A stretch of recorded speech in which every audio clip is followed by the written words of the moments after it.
Hello everyone. Pardon the absolute state of my workbench right now, but we're having all-you-can-eat spaghetti night here at Starlight Labs. This is a fully functional 6502 computer, somehow, horrifyingly. I built this years and years and years ago, and it worked, and then I took it all apart because all the parts needed to be used for other things, and I decided, you know what? I need to do something to save my sanity from school right now. I gotta do a DIY project, so I put it all back together. And this time I am planning on hardwiring it eventually, once I have some non-volatile memory for it. But I'll get to that problem in a second. Somewhere in this mess of wires, down here, there is a 65C02, I swear I can talk, processor. The same processor from computers such as the Apple IIe, which is what they had when I was in elementary school. The school had a ton of those. That would have been in 1993, 4, something like that. Anyway, so there's the CPU, and over here, somewhere in there, there is a single 32K static RAM chip. This is the clock, this is how we program it, and of course this is the display. Now the trouble is, as I said, I have no non-volatile memory. There is no ROM in this or anything, so this initializes with complete nonsense in it every time you power it on, and so it has to be programmed every single time you power it on from nothing. And the way that we do that is in the worst way possible for demonstration purposes. This is called a dead start panel. First of all, the timer in the back, normally this would be running on a 1 megahertz crystal, but I am running on a 555 timer. This switch starts and stops it so I can pause the processor. I do have a potentiometer to speed up and slow it down, and a button to single step through the program when it is paused. But over here, there is a switch that can be used to force the CPU to let go of the data and program, or the data and address buses, so that it can be manually programmed. Puts all of the outputs in high impedance mode, and then it has an 8-bit data bus and a 16-bit address bus. There are 8 switches here for the data bus and 16 switches here for the address bus, and there is a button to write the current data switch setting to the current switch set memory address. And it takes a while. Let me go ahead and power this thing on. CPU is in control, clock is stopped. Plug it in. Nothing exploded the last few times, so should be fine. There we go. The display is a vacuum fluorescent tube out of a pocket calculator from, I think, 1982. One of my friends across the country periodically goes to like flea markets and sees stuff that is like, oh, Nixie would love that, and he buys it and mails it to me, so that's why I have a portable black and white cathode ray tube television now. But yeah, so this came out of an old pocket calculator, and it's pretty cool, stylish. The first time that I built this computer, it had no numeric display on it. It was a row of 24 LEDs, 8 green LEDs for the data bus and 16 red LEDs for the address bus. Shockingly, you get pretty good at converting from binary to hex in your head. I didn't really want to do that again this time. I wanted to do something a little bit cooler and more clever, so I'm running this thing on this stuff. There is no programmable logic. This is a completely, I don't think passive is quite the right word, but there's 2 555 timers and a shift register and a ton of CD40 series logic gate chips in here that runs this thing multiplex. So that's pretty cool. But anyway, programming it. I have a program which I did not write. This comes off of visual6502.org, I think, something like that. Visual6502, and this is the default program that's loaded into it. And as far as I understand it, it basically does nothing except increment the number at address 0F up over and over and over. That's cool. It gives us something we can see to do. So I'm going to program this into the computer.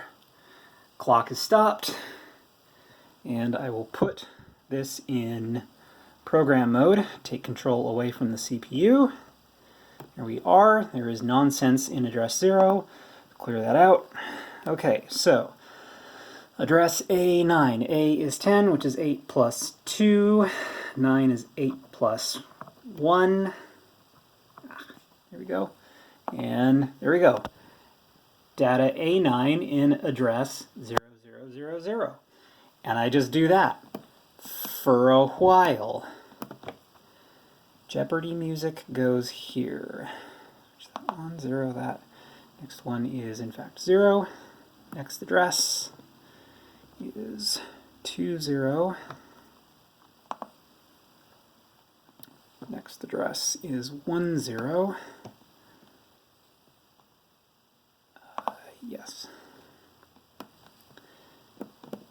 Next address is 0 again. Next address is, wait, where was I? You can see the problem here. 0, 5, which is, yeah, right. Okay, so that should be 4C, which I think is that. Yep, 4C.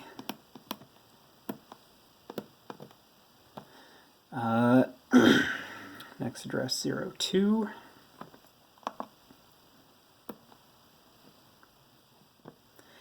Next address is 0, and then I just zero out the rest of the row.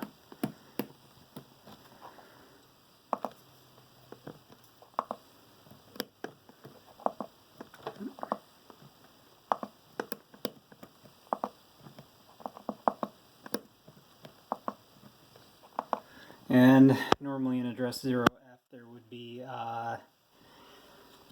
the program as taken from the website starts it with 40 in it. I don't know why. It doesn't need that, but like, okay, sure, whatever. That is now 40. Next row of 16 bytes.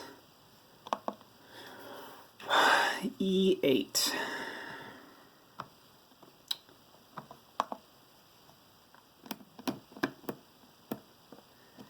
Next row, 8, 8.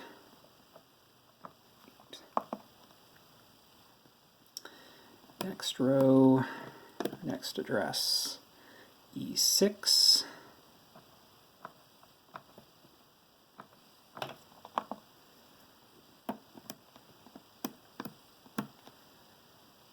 Next address, 0F.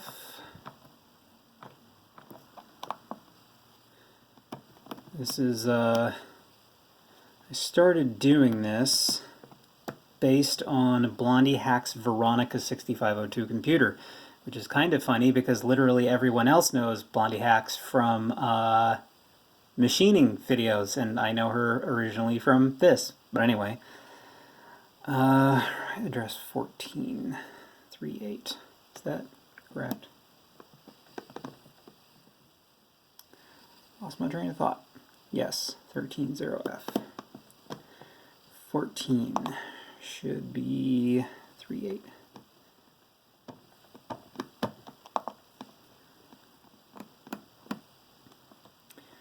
She had a slightly more graceful way of programming hers, though, where it had dial hex switches instead of this shit. 1438. 15. ADHD makes all of this harder. Address 15 is 69. Nice.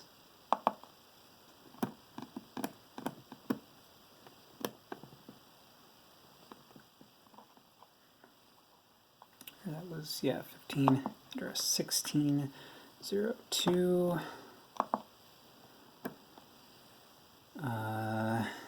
Sometimes weird stuff shows up on the display when I'm doing this too, because it doesn't like it when the data input and the memory do not agree before hitting the right button, but it's never caused an actual problem, so I'm sure it's fine. 1602. 17 is 60. like that. And zero out the rest of the row.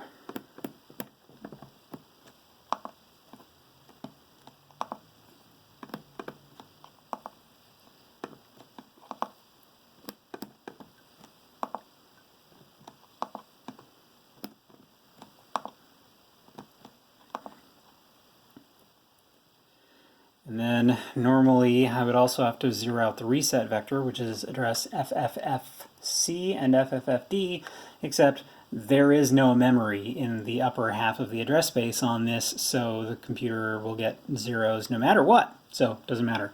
Set all of these back to 0, which is important because the computer will not work otherwise, because all of these tie the bus lines directly to 5 volts positive.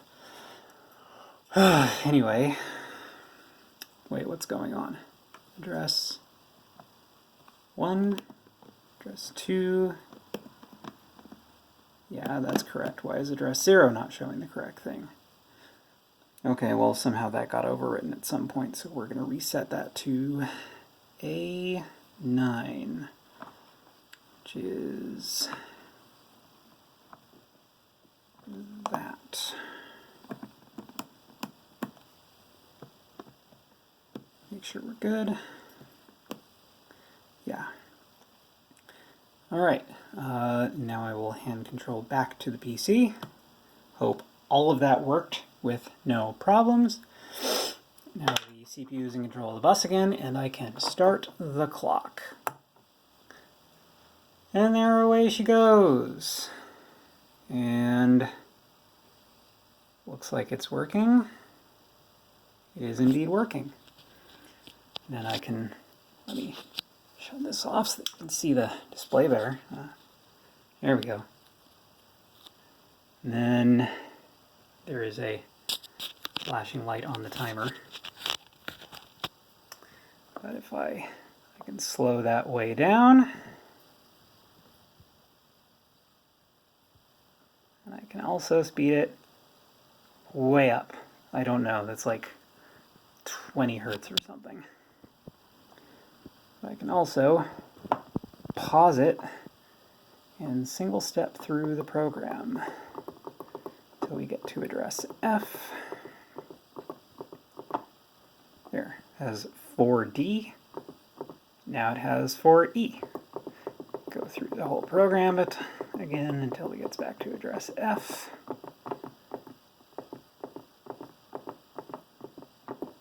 And 4E, 4F. And that's all it does. So, yeah, this used to be a thing with like full-size toggle switches on some old computers.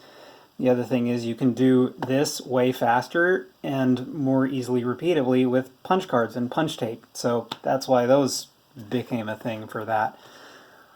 Anyway, there you go. That is Lady Starlight's horrifying mess of wires 65CO2 computer.